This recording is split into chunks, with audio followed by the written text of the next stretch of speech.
8월 21일 목요일 10시 줌 강의를 맡은 강사 강용수입니다.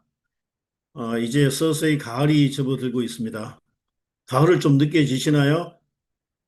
낮에는 매미가 울지만 밤에는 귀뚜라미가 벌써 울기 시작하네요. 하여튼 선선한 그날을 기대하면서 오늘 강의 진행하겠습니다. 먼저 메타 F 그룹에 오신 것을 다시 한번 진심으로 환영합니다. 인류의 꿈을 메타버스 안에서 실현해 가는 기업 메타 F 그룹입니다. 여러분들 메타 F 그룹에 회원으로 참여하셔가지고 기분이 좋으시죠? 여러분들이 꿈을 실현시킬 수 있는 기업이기 때문입니다.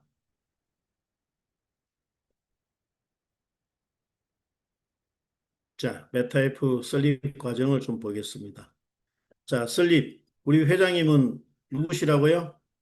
철 중에서도 단단한 철이 있습니다. 그게 이름 강한철입니다. 강한철 회장님이 우리 메타 F 그룹을 진두지휘하고 계시는 크루즈의 선장이다 이래 보시면 되겠습니다. 서울지방경찰청에 16년간 형사과에서 탈법과 불법과 합법에 관련된 모든 부분을 검토하시고 근무하셨던 분이 서울 형사과에서 근무를 16년 하셨습니다. 그 경찰청 업무를 마치고 야후 코리아라고 인터넷이 막 무르익을 때 검색 사이트인 야후 코리아의 어, 게임 사업 본부의 법무팀장님으로 들어오셨어요. 들어가서 업무를 보시고 야후 코리아가 한국에서 철수하면서 다시 그게 게임 사업부에 있는 멤버들이 회사를 하나 게임 회사를 하나 만들어야겠다 해가지고 만든 게 메가드림즈 회사입니다. 여기 14년 정도 하면서 합법적으로 그렇게 운영을 해 오시면서 연 1,000억 원 이상의 수익을 만들어낸 그런 장군인이다 보시면 됩니다. 그리고 코인 관련된 부분에 대해서 또 관심이 많으셔가지고 코인 채굴 회사도 운영을 하셨고 그리고 현재는 아시아 블록체인 협회 부회장으로 계시고 메타페스티스트의 플랫폼 설립을 2022년 1월에 했습니다. 지금으로부터 가면 시간이 좀 지났지만 3년 거의 한 4년 정도 되는 거죠. 4년 가까이 됩니다. 그리고 메타페스티스트 우리 그 메이저급 거래소를 또 운영을 하고 계시고 현재 회장님으로 일을 하고 계십니다. 지금 많이 바쁘시잖아요. 그죠? 그리고 불광불급 밑에 보시면 불광불급인데 미치지 않으면 목표에 도달할 수 없다. 언제 뭔가 우리가 어떤 일을 한 데 있어 가지고 미친 듯이 일을 하게 되면 목표를 달성할 수 있는데 이렇둥 저렇둥 하는 둥 마는 둥 하게 되면 이렇게 결과물이 어떻게 정확하게 나올 수가 없겠죠. 우리 회장님의 성품이 미치듯이 일을 하고 계십니다. 그러니까 어떻게 우리 메타F 그룹은 성공할 수밖에 없는 그런 구조를 갖고 있다. 이렇게 이해하시면 빠르겠습니다. 자, 메타F 그룹은 이제 우리가 뭐 삼성 그룹이 하면 삼성의 그러면 그룹은 전체적으로 부르는 이름이죠. 그러면 거기에 계열사들이 그리고 주 계열사들이 많이 있습니다. 저희들은 현재 한 10여 개의 계열사를 거느리고 있다. 이렇게 보시면 되겠어요. 첫 번째 메타페스티스트 이건 생태계죠. 생태계를 갖고 있는 플랫폼입니다. 우리 마이 오피스가 있는 플랫폼이죠. 회원들은 어떻게 플랫폼을 만들게 되면 회원들이 많이 들어와야 됩니다. 근데 회원이 없으면 플랫폼의 의미는 없어지는 거죠. 그래서 우리는 생태계를 갖고 있는 플랫폼. 그래서 NFT, P2E 경주마 게임을 운영하는 빠른 속도로 운영하는 플랫폼을 갖고 있는 회사다. 이렇게 보시고요. 또 두 번째는 이제 메타 F 익스체인지. 여기 뭐냐면 이 거래소죠, 거래소. 거래소인데 지금 현재 메이저급 거래소로 32종의 코인이 현재 거래되고 있다. 이렇게 보시거든요. 물론 거기는 비트코인이나 이더나 리플 이런 부분이 다 존재하고 있습니다. 자, 그리고 여기 보면 우리가 주로 했던 메타 F 토큰, 메타 S 토큰이 있죠. 자, 메타 S 토큰은 저희들 STO, 시큐리티 토큰 오프링 해가지고 증권형 토큰 이렇게 부르기도 하고요. 주식형 배당형 토큰. 지금 현재 어제 여기 가격이 보니까 지금 마이너스 90% 지금 정리되어 있는데 이 부분은 아마 정리를 좀 하고 있는 것 같아요. 이게 뭐냐면 전번에는 우리가 개당 단가가 20만 원이 145달러까지 갔으니까 20만 원 정도 갔는데 오늘은 아마 마이너스 99로 표기되어 있더라고요. 여기 아마 조정 단계에 있는 것 같아요. 그 부분은 시간을 좀 더 지켜보면서 판단하도록 하겠습니다. 자, 그리고 메타 S 그룹. 이제 왜냐하면 메타 S 토큰을 확보함으로 해가지고 2억 개 중에 88%가 우리 회원들이 갖고 있습니다. 그 88%를 갖고 있는 이 부분을 매일매일 메타 S 홈페이지에 그 이익에 관련된 부분을 공지를 정확하게 공개를 하겠다 해가지고 메타 S 그룹이 형성이 됐고, 그리고 배당에 대한 부분은 일반 법인인 경우는 연 단위로 이렇게 배당을 해드립니다. 삼성그룹 같으면 삼성전자 이렇게 하면 1월부터 12월까지 기업 경영의 이익과 손실에 관련된 모든 게 평가되면 익년 다음 연도에 가서 평가를 하고 배당을 하기 시작합니다. 배당을 하는데 요즘은 이제 주식으로 많이 주죠. 예전에는 현금으로도 줬지만 요즘은 주식으로 주는데 저희들도 이게 배당을 매월 한다는 게 차이가 있다. 매월 초에 저희들은 드린다. 뭘로? USDT로 드린다. 이렇게 보시면 되겠죠. 자, 여기 보면 다오라고 있죠. 다오는 이제 우리가 법인인 경우는 법인의 대주주들이 저게 주주총회가 있습니다. 총회에 있는 부분을 이제는 우리가 이제 블록체인 시대다 보니까 굳이 어떤 일정한 장소에 모여서 하는 게 아니고 Decentralized Autonomous Organization, 그래서 블록체인 기반의 탈중앙 자율 조직, 그러니까 의사결정단체다 이래 보시면 돼요. 다오가. 그래서 우리 회사에서는 다오 개념의 의사결정을 전문적으로 하고 계신 분들이 쉐어홀더 분들이 계세요. 그분들이 회사의 정책이라든지 회사의 방향이라든지 회사의 진행된 사항에 대해서 모든 걸 결정한다. 물론 우리 회원들 메타 S 토큰을 2,000개 갖고 있는 2,000개 이상 갖고 계신 분들도 참여해야 되겠지만 번거로운 부분이 없잖아 있기 때문에 어, 쉐어홀더 분께서 회사의 정책 방향을 결정한다. 이렇게 보시면 되겠어요. 메타 F 그룹은 이제 필리핀, 그리고 저희도 이제 본사가 베트남이지만 필리핀에도 메타 F 그룹 필리핀이 있습니다. 게임 라이센스 승인을 다 받은 상태고 600개의 스포츠 게임 바를 운영하기 위해서 들어갔고, 이번에 하얏트 호텔에는 이게 슬롯 머신이 들어갔죠. 들어갔는데 이 부분이 아마 현실감 있게 바로바로 수익을 낼 수 있는 그런 고지를 갖고 있는 게 우리 계열사 중에 메타 에이스라는 데가 있습니다. 메타 에이스의 슬롯 머신 기기는 현재 한국에서 제작을 하고 있어요. 그리고 어, 필리핀에 저기 공급을 하게 되면 파코에 들어갑니다. 파코에 들어갈 때까지는 포장을 개봉할 수가 없어요. 거기 파코 내에서 개방 가능하지만 수출을 하게 되면 필리핀의 그 파코에 들어갈 때까지는 개방할 수 없다. 그래서 이게 지금 생산하는 데는 브로디탈 옆에 보면 그 가산 디지털이라고 있습니다. 가산 디지털에서 현재 생산하고 있고, 그리고 이게 보면 지금 200여 대는 지금 주문을 받아 놓은 상태고 앞으로 1,000대, 2,000대가 계속 주문 들어올 때마다 받아서 공급하는 그런 시스템을 갖추고 있다. 근데 기기값은 거의 3천만 원 정도 하는 것 같아요. 우리가 만드는 원가는 오픈할 수는 없지만 납품되는 가격이 거의 3천만 원 정도 호텔에 진입하니까요.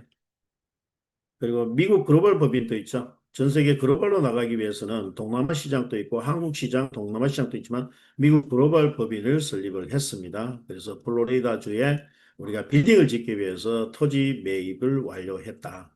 그리고 미국은 특이한 게 뭐냐면 각 주별로 50개의 주가 있으면 50개의 주별로 라이센스라든지 법이 다 틀립니다. 그 주별로 라이센스와 법에 맞추어서 저희들이 오픈을 해야 되기 때문에 일단 플로리다주에 먼저 안착을 했다 이렇게 보시면 되겠습니다.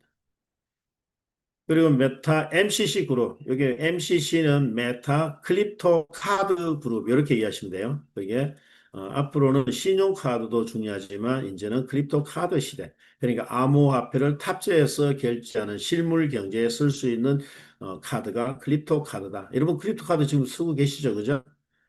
USDT를 탑재해가지고 쓰고 계실 거예요. 근데 이 중요한 거는 라오스의 JDB 은행하고 저희들이 MOA를 통해 가지고 현재 진행한다. 자, 비자 카드를 통해 가지고 발급되는 전 세계 스위스랜드 은행과 그리고 JDB 은행이 두 군데 있다. 이렇게 보시면 되겠어요. 잠깐만요. 지금 제 얼굴만 나오죠? 이제 제가 이제 확인해 보니까 제 얼굴만 나오고 이게 지금 안 나오네요. 제 얼굴만 크게 나오네요. 음, 자, 그래도 목소리 들리십니까? 목소리 들리시면 일단 확인 좀 하겠습니다. 목소리 들리시고 화면은 안 보이지만 오게 되면 하트 좀 올려주시겠어요? 예, 하트가 올라온 거 보니까 얼굴만 잡히는데 조금 전에 약간의 인터넷에 문제가 있었는데 일단 진행을 하겠습니다. 일단 오늘은 화면이 없는 상태에서 진행을 해 보겠습니다. 어, 베트남에는 저희들 본사를 두고 있고 필리핀에도 본사를 두고 있고 그리고 베트남에서는 G1, G2, G3, G4 그 온라인, 오프라인 모든 그 게임 관련된 라이센스를 다 받으셨다 이렇게 보시면 되고요. 또 필리핀도 동일하게 라이센스를 다 확보한 상태에서 진행한다 이렇게 보시면 되겠습니다. 자, 여기 보면 블록체인 기반 메타버스 NFT P2E 경주마 게임 플랫폼 이렇게 탑재되어 있는데 이게 이제 우리 회사의 한마디로 표현하게 되면 블록체인 기반 메타버스 NFT P2E 경주마 게임 플랫폼 이렇게 이해하시면 되겠어요. 먼저 보게 되면 이제 코인 탄생 배경 및 코인 발전 방향 이렇게 이제 표기되어 있는데 여기 보시면 코인은 이제 탄생 배경을 보게 되면 2008년도에 비트코인이 탄생이 됐었습니다. 전 세계적으로 이제, 2008년도에는 미국에 어떤 사건이 있었냐면 금융위기가 한번 오기 시작합니다. 리만 브로더스 사태가 발생을 하면서 리만 브로더스는, 모기죠. 그러니까 서브프라임 모기지론을 가지고 그러니까 모기지론이 딴 게 아니고 주택담보대출이다 이렇게 보시면 돼요. 주택담보대출을 과하게 합니다. 미국도 마찬가지로 주택 경기가 화랑일 때 거의 80%까지 주택담보대출을 해줍니다. 그런데 2008년에 와서 주택이 붕괴되기 시작하면서 어떻게 주택 가격이 폭락했었죠. 그래서 리만 브로더스 사태가 발생했던 게 2008년도였습니다. 그러니까 모기지론 그러니까 경매를 통해 가지고 집값에 대한 대출에 대한 부분을 찾기 위해서 하다 보니까 40% 이하의 그 주택 가격의 대출 부분을 찾다 보니까 리만 브로더스가 붕괴되기 시작하고 그러면서 중앙은행에 대한 신뢰가 무너지기 시작합니다. 그러면서 2008년도에 비트코인이 세상에 나왔지만 2009년 1월 2일에 그 논문 9장을 가지고 세상에 띵동 하고 놓고 하기 시작했습니다. 근데 2009년에 그렇게 나왔지만 여기에 대한 부분은 어떻게 우리가 관심이 많이 없었죠. 숫자가 어떻게 돈이 될 거냐 이렇게 해서 관심이 많이 없었는데 한국 시장도 마찬가지로 어떻게 그 리만 브로더스 사태 금융위기로 해가지고 한국에서도 영향을 미쳤죠. 왜냐하면 미국이 전 세계 기축통화 패권인 그 기축통화를 가지고 기축통화 US 달러를 가지고 전 세계 금융을 거의 다스리고 있다 이렇게 보시면 되겠습니다. 그때 우리나라의 경우는 평화은행이나 저흥은행이나 외환은행 그리고 부산저축은행 같은 사건들이 발생을 하게 했고 그리고 합종연행을 통해 가지고 은행이 정리되기 시작했습니다. 그러면서 이제 나온 게 이제 비트코인이다. 자, 그러면 비트코인은 이제 블록체인 기반으로 설계돼서 나왔는데 앞으로 그러면 비트코인은 가치 저장 수단으로 그러니까 갖고 있는 걸로만 다 만족을 했었어요. 근데 실물 경제에 아직도 진입을 못하고 있다. 정확하게 진입 못하고 있는 이 부분이 있는 과정에 이더란 게 2015년대 이더리움이 세상에 또 띵동하고 나옵니다. 물론 뭐 메인넷 기반으로 나와서 속도, 그러니까 처리하는 속도는 굉장히 저하돼 있고, 그리고 처리할 때마다 가스비를 내는 수수료 비용이 굉장히 높다 보니까, 그 당시에는 이더의 기술 외에는 기술이 마땅치 않기 때문에, 기술자나 엔지니어 입장에서는 이 부분에 대해서 근데 많은 기술을 가지고 토큰을 많이 생산했었죠. 그런데 2018년도에 오면서 이더 기반의 EVM 기술을 가지고 main넷을 생산하는 BNB가 있습니다. BNB를 통해 가지고 토큰들이 또 많이 생산되는 그런 이제 과정들을 겪는 거죠. 그리고 지금 이제 올해 와서 2025년도 미국을 중심으로 해가지고 스테이블 코인 시대로 접근하고 있다 이렇게 보시면 되겠어요. 스테이블 코인은 말 그대로 가격이 변동폭이 있는 게 아니고 고정화되어 있고 안정적이다 이래 보시면 되겠습니다. 미국은 어떻게 트럼프 2기 정부가 들어오면서 어, 지니어스법이 발효가 됩니다. 그러니까 스테이블 코인을 국가의 중앙은행에서 관리해서 만드는 게 아니고 민간 기업에서 만들 수 있도록 지니어스법이 스테이블 코인에 대한 부분에 발효가 됐다. 그러면 이제 스테이블 코인 같으면 이제 민간 기업이 만드는 거죠. 미국 같으면 우리가 지금 스테이블 코인으로 가장 많이 쓰고 있는 게 테더 재단의 USDT를 많이 쓰고 있습니다.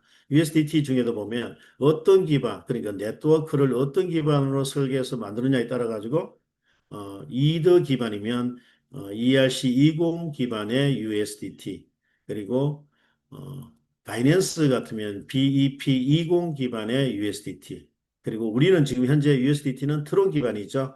TRC20 기반의 USDT를 지금 현재 쓰고 있습니다. 그리고 폴리곤 같으면 폴리곤 기반의 폴리20 기반의 USDT 이렇게 만들어져 있죠. 그런데 이제 미국에서는 이제 스테이블 코인에 대한 시대가 지금 확 넘어와 있는 상태인데 물론 US 달러를 가지고 세계 무역이나 대금 결제에 지금 아직도 쓰고 있지만 이제 시대적으로 이제 암호화폐 시대, 블록체인 시대로 넘어오면서 스테이블 코인에 대한 부분에 관심이 많아졌습니다. 그래서 미국의 코인베이스라고 있어요. 코인베이스는 말 그대로 거래소입니다. 미국의 최대 거래소가 코인베이스가 있고, 그리고 코인베이스와 손잡은 서클이라는 회사가 있습니다. 서클. 서클하고 합작을 해가지고 만든 스테이블 코인이 USDT가 아닌 USDC가 탄생을 했고, 전 세계적으로 보게 되면 USDT가 지금 시장 점유율이 한 65% 정도 돼요. 나머지 부분이 USDC가 지금 한 25% 정도를 갖고 있고요. 이 회사가 만들어지고 USDC가 나오면서 서클이라는 회사와 코인베이스의 회사 주가가 폭등했죠. 앞으로는 왜? 모든 기축통화가 USDC로 넘어간다. 그러면 기존에 USDT가 있었는데 USDT가 마켓 시장 점유율이 65%면 그러면 USDT로 가는 게 빠르지 않겠나 이렇게 판단하는데 미국 입장에서는 어떻게 세계 1등 국가의 미국 입장에서는 자기의 재단 그러니까 쉽게 말하면 USDT는 홍콩 기반의 재단이라 이렇게 보시면 되고 USDC는 미국 기반의 재단이다. 그럼 어떻게 트럼프 입장에서는 미국 중심으로 일을 하겠죠. 그러니까 USDC 그리고 요즘 거래소에 들어가게 되면 그전에는 USDT만 있는 그런 거래소가 많았지만 지금은 USDC 중심으로 또 거래를 많이 하고 있다. 그리고 이제 하나 덧붙이게 되면 USD1이라고 있어요. USD1. D1은 뭐냐면 First Number One 해가지고 트럼프 쪽에서 만든 거죠. 트럼프 어떻게 세계 1등의 US 달러에 USDT의 1등이 스테이블 코인이 있다. 이렇게 이제 연구하는데 그건 아직도 많이 안 알려져 있는 상태지만 또 USDT와 USDC가 지금 전 세계 스테이블 코인 시장을 리딩해 가고 있다. 이렇게 보시면 되겠습니다. 트럼프 정부 2기에 들어오면서 이제 어떻게 미국은 어떻게 그림자 정부죠. 왜냐하면 중앙은행에 대한 부분을 국가가 컨트롤할 수가 없어요. 연준 많이 들어보셨죠? 연방준비제도, 연방준비위원회. 파월과 트럼프가 계속 부딪히는 게 뭐냐면 금리 문제로 부딪히죠. 그리고 연준 입장에서는 금리를 높이면 어떻게 수익이 되니까 높이려고 하고 트럼프 입장에서는 금리를 낮추려고 하는데 아마 파월 의장이 그러니까 연준의 파월 의장이 아마 조만간에 정리가 되지 않겠나 이렇게 보고 있습니다. 그래서 트럼프 2기 정부가 들어오면서 전략 자산 그러니까 비트코인이 어떻게 보면 비트코인은 어떻게 보면 금의 시총이죠. 역사적으로 금을 갖고 있는데 금의 현재 갖고 보유량을 계산한 그 시가총액이 어떻게 이제는 비트가 그 금 시장을 능가했다 이렇게 보시면 되고요. 그리고 전략 자산으로 이제 어나운스한 게 비트를 확보해야겠다. 그리고 이더를 확보해야겠다. 리플 그러니까 리플 XRP죠. 리플은 재단이라고 보시면 되고요. XRP로 명명하는 게 정확합니다. 그리고 에이다 솔라나를 확보해야만이 미국이 갖고 있는 이 38조 억 불이니까 6경의 그 국가 부채 부분을 탕감할 수 있다. 근데 어떻게 비트만 갖고 있으면 안 되겠죠. 비트가 지금 현재 1억 6천 정도 하고 있는데 이게 3억 정도가 되면 미국의 부채를 어느 정도 탕감할 수 있기 때문에 전략 자산으로 확보해야겠다. 이렇게 지금 하고 있어요. 자, 비트코인을 쭉 보니까 미국이 최고로 많이 갖고 있고 두 번째로 중국 그리고 북한은 어떻게 투자를 해서 가져온 게 아니고 라자루스 해킹 부대가 있어요. 그래서 이번에 2월 달에도 보면 바이비트에서 1조 2천억 원을 해킹해갔죠. 누가? 나자로스 팀에서. 그래서 이게 확보한 그런 부분을 가지고 이들을 해킹해서 빗들을 확보하고 이러다 보니까 북한이 세 번째로 많이 갖고 있다. 이렇게 보시면 되고. 자, 1차 산업혁명이 지나고 2차 산업혁명이 지나고 3차 산업혁명이 지나왔습니다. 4차 산업혁명이 오면서 우리는 이제 어떻게 NFT, P2E 경주마 게임 플랫폼 이 시대적으로 4차 산업에 맞고 현재 블록체인 시대에 맞는 사업이 우리 사업이다. 왜냐하면 4차 산업혁명에 블록체인 시대가 같이 들어오면서 4차 산업혁명에서 코인이 탄생합니다. 코인이. 이게 왜냐하면 코인이 없는 상태에서 전 세계 각국의 화폐로 진행하게 되면 뭐가 생기죠? 각국의 서버가 각국마다 다 틀리겠죠. 그리고 어떻게 각국의 화폐가 다 통화되는 화폐가 다 틀리기 때문에 서버 시스템도 다 틀리게 됩니다. 원 서버 시스템으로 구축할 수가 없어요. 근데 4차 산업혁명에 우리 시대에 가장 맞는 게임 플랫폼이 코인이 통용이 되니까 서버 시스템을 원 시스템으로 가면서 통화되는 기축 통화량을 정하게 되면 이 시장은 글로벌로 나가는데 전혀 문제가 없다 이렇게 보시면 되겠습니다. 블록체인 잠깐만요.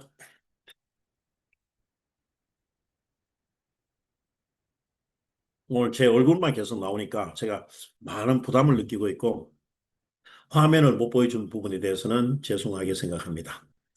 자, 블록체인 그러니까 이제 블록체인 시대에 왔는데 블록체인이 이렇게 말은 많이 하고 있어요. 근데 블록체인은 뭐냐 이게 도대체?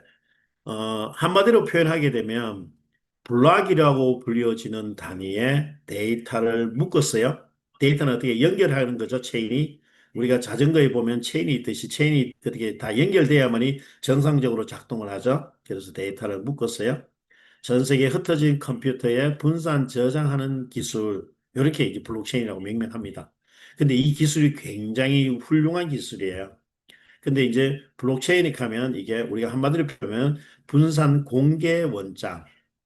원장은 원장인데 분산 공개된 원장이다 이렇게 보시면 돼요. 우리가 이 원장이 왜 필요할까요? 모든 거래에 있어 가지고는 거래 장부가 항상 필요하죠. 그게 우리가 일반적으로 얘기하는 회계장부다 이죠. 회계장부가 누구나 공평하게 다 볼 수 있도록 공개돼 있다. 이렇게 이해하시면 되겠어요. 자, 그리고 이제 중앙화 시스템이 아닌 탈중앙화 시스템이다. 이렇게 돼 있고, 보안이 굉장히 우수하다. 그리고 이제 해킹이 안 된다는 게 팩트예요. 그리고 위조 변조, 서류를 위변조할 수 없다는 게 블록체인 기술이다. 여기 보면 이제 일반적으로 사기치는 거라든지 속임수라든지 조작이라든지 이 기술이 해당되지 않는다. 통할 수가 없다. 그리고 이중 지불이 안 된다는 거고 복제 안 된다. 복제는 뭔지 아시죠? 우리 옛날에 그 레코드판 있죠? 레코드판을 하나를 생산하게 되면 옆에서 어떻게 복제해가지고 막 팔기 시작했죠. 좋은 노래를 가지고 복제를 해서 많이 파니까 그 가수가 자기도 모르게 인기를 누렸다는 사실을 잘 모르셨죠? 왜냐하면 복제품이 많이 돌아다니니까 어떻게 해요? 여기도 가도 자기 노래 나오고 저기 가도 자기 노래 나오니까 자기가 유명세를 타는 옛날에 가수들이 그랬다는 얘기가 있습니다. 그래서 옛날에는 그런 복제품들이 많이 돌았지만 블록체인 시대가 오게 되면 복제는 통하지 않는다. 그리고 P2P 이제는 어떻게 해요? 이제는 중앙은행을 거치지 않고 익명성으로 P2P, 그러니까 피어 투 피어, 개인 간 거래를 하자. 이래 된 거죠. 왜냐하면 우리가 코인을 보낼 때도 중앙은행을 통해서 보내는 건 없죠. 예를 들어 가지고 돈을 10만 원을 제가 A라는 사람한테 보내게 되면 제가 이제 농협은행이면 농협 카드를 통해 가지고 ATM기에서 넣으면 농협의 어떻게 중앙 서버를 먼저 가야 되겠죠. 왜냐하면 이 카드가 정상적인 카드냐, 불법 카드냐, 위조 카드냐를 먼저 확인해야겠죠. 그럼 정상 카드면 어떻게? 다시 다음 프로세스가 A라는 사람이 어떻게 기업은행 계좌를 입력하게 되면 다시 기업은행의 데이터 서버에 다시 접속을 해야 됩니다. 이 사람이 맞느냐, 이 사람의 계좌가 맞느냐 확인합니다. 그러면 이제 전부 내 신용카드에 대한 부분, 내 카드에 대한 부분이 확인이 되고 상대방의 계좌번호가 확인되면 어떻게 10만 원이라는 돈이 전송되는데 이게 다 중앙화 시스템이야. 탈중앙화 시스템은 그렇게 안 돼 있죠. 우리가 전자지갑 주소 주세요 하게 되면 개인 간 거래가 되는데 중앙화는 아직도 중앙 시스템을 거쳐서 검증을 통해만이 갈 수 있는 게 중앙화다. 이렇게 보시면 돼요. 자, 앞으로는 이제 탈중앙이면서 모든 게 탈중앙 금융으로 갑니다. 디파이라고 있죠, 디파이. 디파이, Decentralized Finance 해가지고 앞으로는 어떻게 블록체인 시대에 가면서 중앙화 시스템에서 우리가 예금, 적금, 이렇게 대출 이렇게 하지 않습니까? 앞으로는 탈중앙 금융으로 하면서 디파이, 코인을 스테이킹 하게 되면, 스테이킹은 말 그대로 예금이란 뜻이에요. 예금을 하게 되면 거기에 대한 이자를 주죠. 거기에 우리가 1차, 그러니까 디파이의 1.0 버전이 어떤 거냐면, 유니스왑은 우리가 덱스 거래소라고 그래요. 탈중앙 거래소. 그리고 스시스와 팬케이스왑은 바이낸스 재단에서 운영을 하고 있고 유니스왑은 이더 재단에서 운영하는 덱스 거래소예요. 덱스 거래소 탈중앙 금융에 우리가 스테이킹을 하게 되면 그렇게 예금을 하게 되면 연 이자 10% 드리겠습니다. 20% 드리겠습니다 하는 게 이게 이제 시작이 됐다 이렇게 보시면 되고요. 그리고 이제 은행도 마찬가지죠. 은행도 대가라 이제 예금하는 부분과 대출하는 부분에서 수익을 내는 게 금융이죠. 그게 일반적인 은행의 금융인데 앞으로는 탈중앙 금융으로 가게 되면 코인을 맡기면 스테이킹하면 이자를 주겠다. 그래서 우리가 유니스왑이나 팬케이스왑에서 그런 걸 경험하셨을 거예요. 그리고 코인을 또 맡기게 되면 또 다른 용도로 대출도 해주겠다. 앞으로 금융이 이런 변화를 겪는다. 이렇게 보시면 되겠습니다.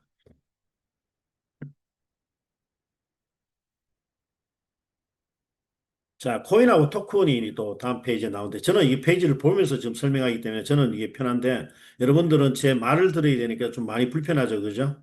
불편해도 어떻게 이해가 좀 되시면 하트나 뭐죠? 하트 말고 또 뭐 있던데 하트 좀 올려주시면 좋겠네요. 자, 코인과 토큰이 하트가 너무 많이 올라옵니다. 여러분들 지금 아주 관심 있게 강의를 잘 듣고 계시네요. 와, 이거 하트하고 엄지척이 엄청나게 올라오고 있습니다. 아유, 감사해요. 자, 코인 시대가 왔습니다. 코인 시대가 왔는데, 그러면 일반적으로 코인이 뭐며 토큰이 뭐냐? 이게 굉장히 큰 팩터죠. 우리가 이제 코인 하는데 일반 우리가 통용되는 게 다 코인으로 명명하고 있어요. 그런데 토큰이라는 표현을 잘 안 쓰는데, 그러면 코인과 토큰에 대한 부분을 좀 명확하게 정의를 해야 되는데, 코인이란 이게 우리가 갖고 있는 자동차 엔진이 있죠.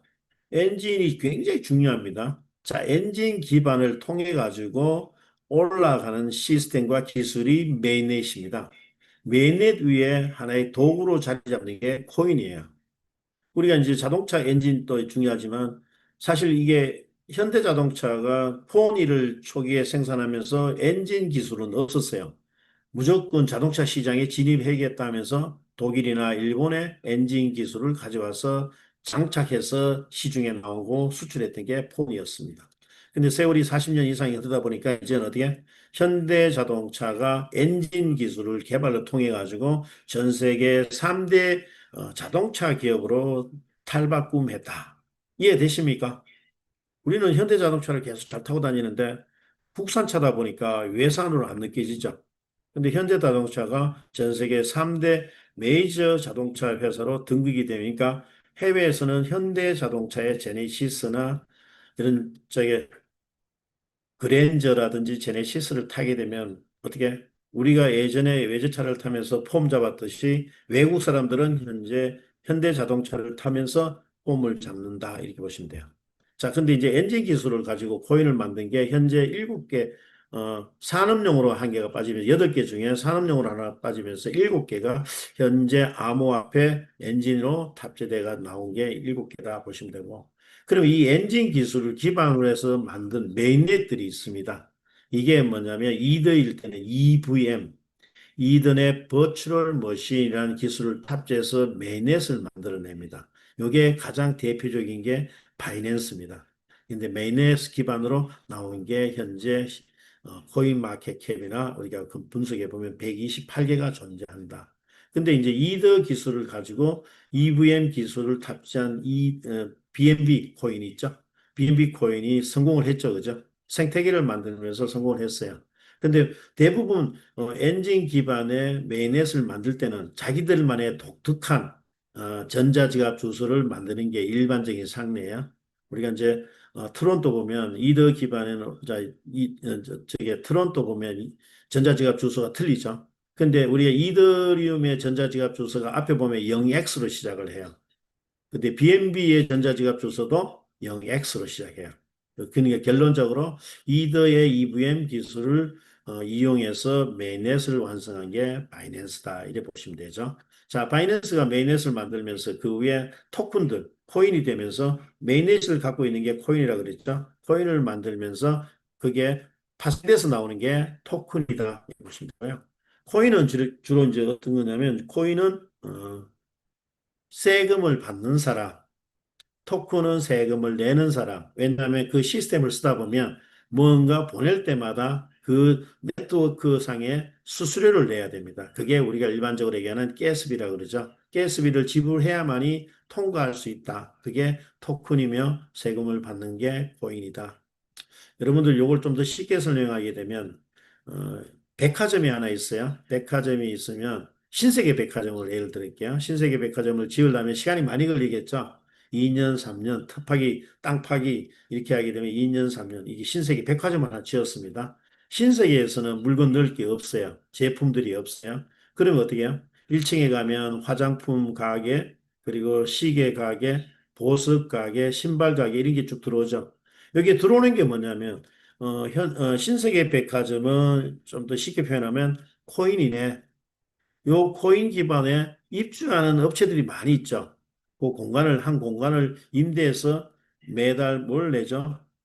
임대료를 지불하고 있죠.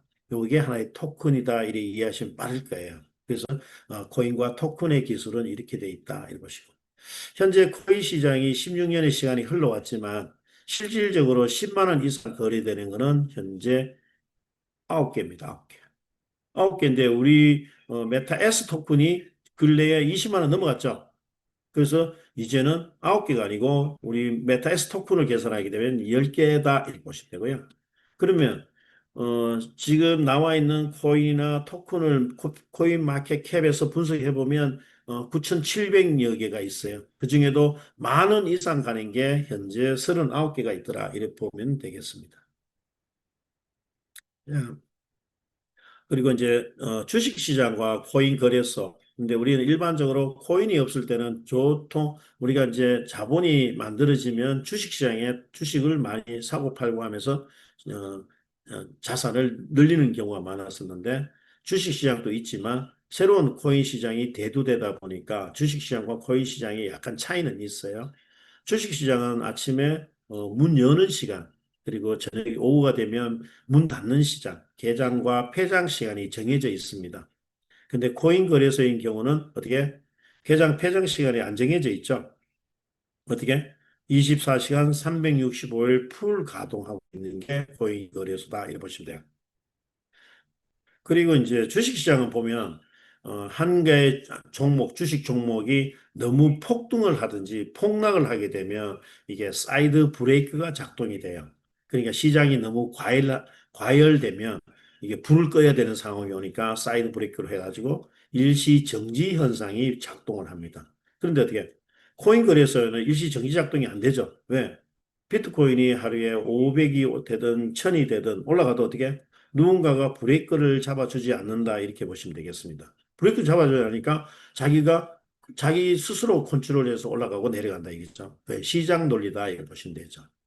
그리고 이제 한국 같은 경우도 KRW 그러니까 한국 원화로 어, 거래되는 시장이 5군데가 있습니다. 그 5군데가 우리가 잘 알다시피 어, 비썸, 업비트, 코인원, 코빗 그 팍스 이게 원화로 거래되는 시장이 있어요.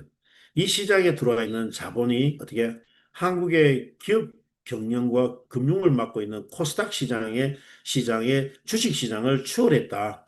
그러니까 젊은 친구들이 어떻게 젊은 세대들이 수익이 되면 주식 시장에 가서 어떻게 주식 가치를 상승시켜서 수익을 가져가는 게 아니고 코인 거래소에 투자를 해서 코인이 어떻게 상승할 때마다 수익을 가져가는 그 시장이 더 매력적이고 크다 보니까 젊은 세대들은 코인 거래소에 투자를 많이 한다. 그래서 코스닥 시장이 지금 코인 시장에 밀리고 있다. 이렇게 보시면 되겠어요.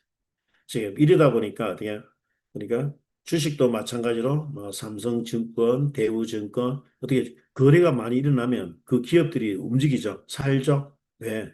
삼성증권이나 대신증권이나 대우증권 이런 경우는 어떻게 주식이 거래될 때마다 수수료가 발생합니다.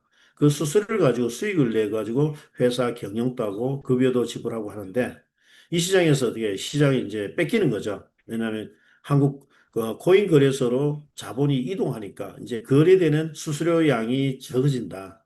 그러다 보니까 나스닥 같은 경우도 이 시장이 잘못하다가는 코인 쪽으로 다 빼앗길 것 같으니까 나스닥에서 이제 조치가 나온 게 2025년 하반기부터는 어떻게 하겠다? 토요일, 일요일을 제외하고 월요일부터 금요일까지는 24시간 풀로 가동하겠다. 이렇게 나온 거예요. 그래서 뭐냐면 잠들지 않는 시장을 만들겠다. 이렇게 돼 있습니다. 자, 그리고 이제 이 시장을 계속 변화하고 있는 거죠. 시장에 이제 코인은 뭐냐면 생태계가 움직이게 되면 메타 S 토큰 같은 경우도 생태계가 정상적으로 움직이게 되면 가치는 상승할 수밖에 없는 그런 구조를 갖고 있는 게 이 시장이다. 근데 아무리 좋다고 하지만 생태계가 형성되지 않은 그 시장에서는 아무리 좋다고 하는 코인도 하락할 수밖에 없는 그런 구조를 갖고 있다. 근데 메타 S 토큰은 이 거대한 금융 관련된 그리고 거대한 글로벌 관련된 시장을 끌고 가기 때문에 생태계가 확실하다 이렇게 보시면 되겠어요. 자, 코인 시장에서 여러분들은 항상 투자를 하게 되면 불장을 기대하고 있죠. 불장. 이 불장이 한국의 불 붙는 장하고 영어 발음하고 똑같아요. 영어 발음에 보면 BULL이라고 있어요. BULL. BULL은 우리가 얘기하는 황소란 뜻이에요. 황소. 황소는 이제 뿌리 두 개가 있어가지고 밑에서 쳐받아 올리면 이게 불 붙는 장이 되는 불장이 된다. 우리가 투자를 하게 되면 하락장을 기대하는 건 아니겠죠, 그죠? 근데 하락장의 의미도 있어요. 이게 하락장은 베어장이라고 표현하죠. 베어는 뭐요?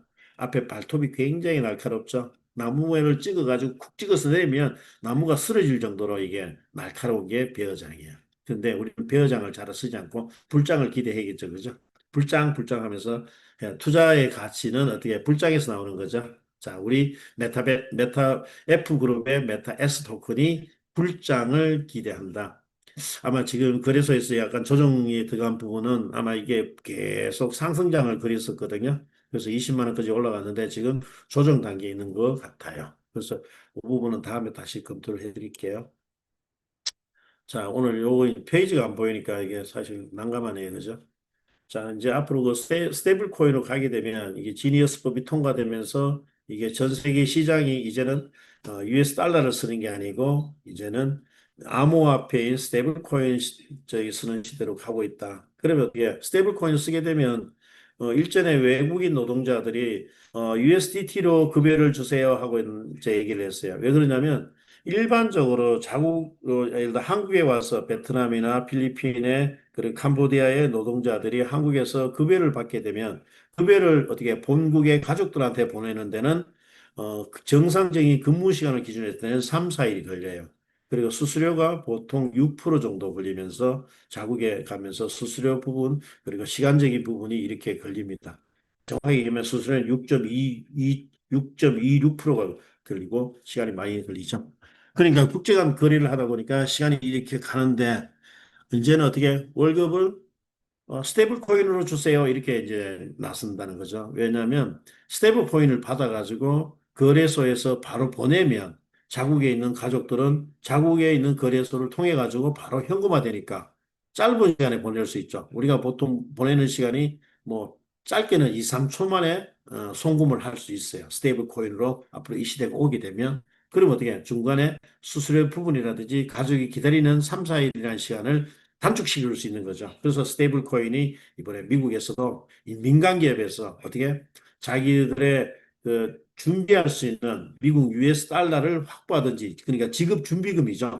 지급 준비금이 준비되면 민간 기업에서도 참여할 수 있으니까 그러니까 어 서클이라든지 코인베이스가 참여를 하는 거예요. USDC로 참여하면서 이 시장을 끌고 가는데 민간 기업도 하되 어떻게 언제든지 지급할 수 있는 지급 준비금이 준비가 되면 조건이 맞으면 지니어스 법에 맞으면 할 수 있다. 그리고 한 가지 더 미국의 단기 국채. 국채는 어떻게 해요? 미국의 그 국가 운영 자산을 하기 위해서 국채를 발행하는 거죠. 미국의 단기 국채를 확보를 하면 승인을 해주는 그런 게 스테이블 코인 시대다 이렇게 보시면 되겠어요. 근데 스테이블 코인을 쓰게 되면 이제는 어떻게 은행들이 할 일이 많이 없겠네요. 왜? 해외여행 가는데 스테이블 코인으로 다 탑재해가지고 우리 크립토 카드로 다 탑재해버리면 은행에서는 환전하면 환전에 또 수수료 받죠.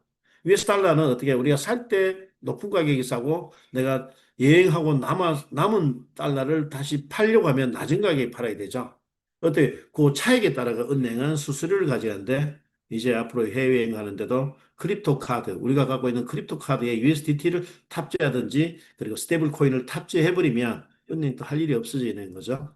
그래서 은행도 많이 불안하다. 자, 크립토 카드를 쓰게 되면 비자나 마스터도 역시 수수료가 저감되기 때문에 긴장을 하고 있다. 근데 삼성전자 같은 경우에 이 크립토 카드를 생산하게 되면 어떻게 되겠어요? 굉장히 삼성전자는 아주 매력적이죠. 전 세계 스마트폰을 쓰고 있는 삼성전자 스마트폰이 20%의 시장 점유율을 갖고 있습니다. 그리고 삼성전자는 전 세계 200여 국의 다국적 기업으로 제품을 팔든 저게 가전제품을 팔든지 반도체를 팔든 어떻게 그런 기업이 각 국가별로 다 나가 있어요. 근데 매달 월급을 지불하나니 삼성은 21일 날 월급을 지불해요. 전 세계 월급 날은 동일합니다. 삼성 그룹 내에서는. 자, 그럼 월급을 줄 때는 어떻게 자국 화폐로 다 바꿔야겠죠? 한국 돈을 주면 얼마나 좋겠습니까만 그렇게 안 되고 미국 법인이면 US 달러, 그리고 홍콩이면 홍콩 달러, 영국이면 어떻게 파운드화로 다 지불하죠. 이런 부분을 스테이블 코인으로 정착화 시켜버리면 어떻게? 스테이블 코인으로 다 뿌려버리는 거죠. 그리고 과장, 부장, 이사, 직급별로 월급은 다 틀리면 고정화돼서 딱딱 책정이 되면 스테이블 코인으로 딱 뿌려버리면 어떻게? 그 중간에 정산하는 비용이라도 운영 비용을 많이 저감하겠죠. 그래서 데이터가 나온 게 연간 요 사소하지만 스테이블 코인으로 장착을 되면 계열사와 지점, 법인간, 국제 송금 등등에서 수익을 낼 수 있는 전략할 수 있는 게 한 2천억 원 정도, 2천억 원 정도 절감한다 이렇게 표현하고 있어요. 자, 이제 블록체인 그림은 안 보이지만 저게 중앙화 시스템은 은행을 통해서 가기 때문에 중앙에 모든 데이터가 있고 그리고 탈중앙으로 가게 되면 블록체인 기반으로 설계하게 되면 이게 우리가 얘기하는 노드라고 표현하죠. 블록이 하나의 노드입니다. 노드끼리 하니까 중앙에 데이터가 전혀 없다 이렇게 보시면 되겠어요. 자, 이게 그림상에는 지금 좀 전달을 못하고 있는데, 여기 보면 뉴욕의 증권거래소 앞마당에 가면 이게 황소상이 하나 있어요. 조금 전에 얘기한 그 불장이라는 표현이죠. 이게 상징성을 갖고 있습니다. 이게 저기 황소상을 둠으로 해가지고 우리 뉴욕 증권거래소에 상장을 하게 되면 당신의 주식 가치는 계속 불붙어서 상승합니다. 그래서 황소의 뿔이 있는 이 황소상을 오용화시켜서 내놨다. 근데 한국에 가면 한국은 어떻게 여의도 가면 KRX라고 있어요. 한국 거래소라고 그러죠. 코리아 저기 거래소가 KRX 있습니다. X의 그 앞마당에 가면 황소상이 있고 곰상이 있어요. 근데 황소가 뿔을 가지고 곰을 밀어내는 쳐받아내는 상이 있습니다. 왜 그러냐면 이게 더 상징성이죠. 내가 이렇게 큰 시장을 끌고 가는데 네가 왜 와서 가격을 하락시키느냐. 그러니까 하락시키지 말고 너는 여기 있을 자리가 아니니까 너는 꺼져 해가지고 불로 쳐받아내는 그런 상이 우리 여의도, 한국의 여의도에 한국 KRX 거래소 앞마당에 있다. 이렇게 보시면 되겠습니다. 자, 우리는 어떻게 말사업이죠, 말사업. 메타 F그룹은 말사업입니다. 그리고 리스크가 전혀 없는 사업이고, 그리고 회사는 부채가 전혀 없어요. 그리고 어떻게 이 사업은 미래에 있어가지고 굉장히 큰 시장을 보고 있는데, 근데 투자나 투기 개념으로 보시는데, 투기 개념으로 보시면 안 되고, 이게 투기는 단기를 통해 가지고 일확천금을 노리는 게 투기라고 보시면 되고요. 근데 투기를 해가지고 누가 다 돈을 벌었다, 돈을 다 잃었습니다. 자, 투자 개념으로 접근하셔야 됩니다. 투자는 뭡니까? 단기가 아니고 중기, 장기로 보셔야 된다 이거죠. 이 사업성을 보는 데 있어 가지고 이 사업이 진짜 안전하냐? 우리는 리스크가 전혀 없는 말사업이라고 표현했습니다. 안정성이 있느냐?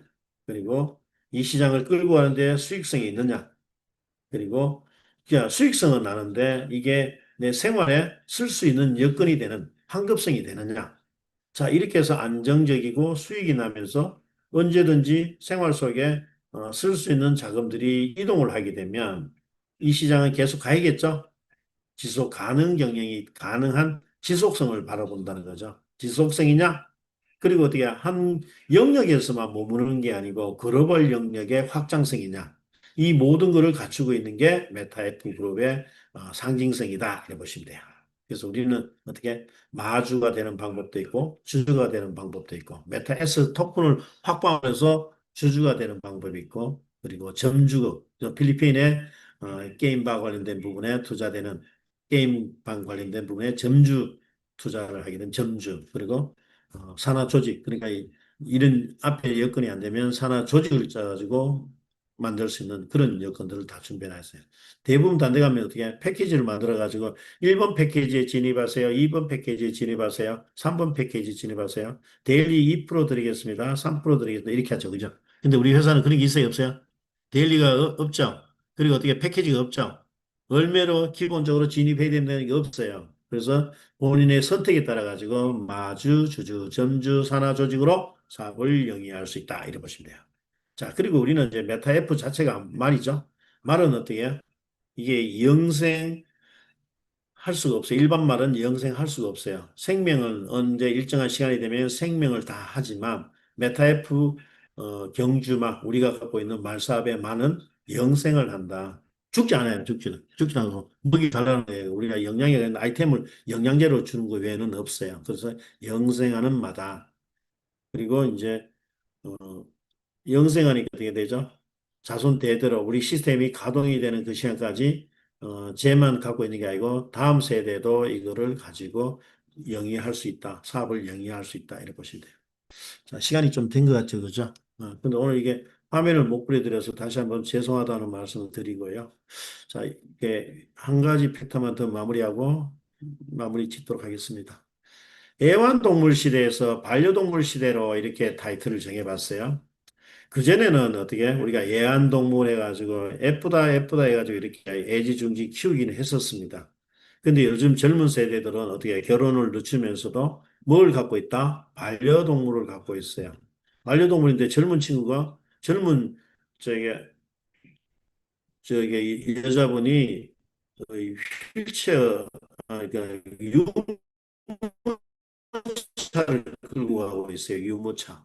유모차 끌고 가니까 일반적인 사람들은 젊은 세대기 아기를 낳는 반려동물이 앉아 있어요. 그중에 보면 반려견일 수도 있고 반려고양이일 수도 있어요. 그래가지고 깜짝 놀라는 경우도 있죠. 그죠? 그래서 이제는 반려동물 시대로 왔다. 반려동물 시대로 오니까 보험사에서도 보험 상품을 많이 설계를 합니다. 그전에는 어떻게 설계해도 시장이 형성이 안 되니까 이게 무형의 보험 상품이지만 판매가 되지 않았고 지금 1천만 시대가 넘어오면서 어떻게 보험 상품으로 등급을 했다 이렇게 보시면 되고 이제는 반려동물이 직계 존속 개념으로 이해하시고요. 우리가 같이 사는 부부를 반려자라고 표현하죠.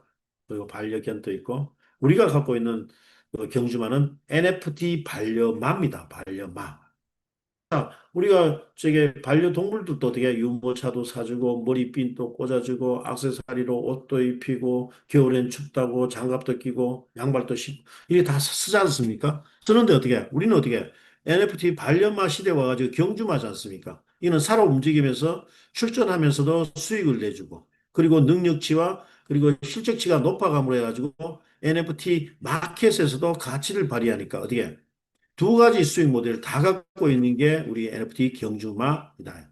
그럼 우리가 경주마를 어떻게 그냥 놔두면 능력치가 올라갑니까? 출전도 전혀 안 한 상태에서 능력이 올라갑니까?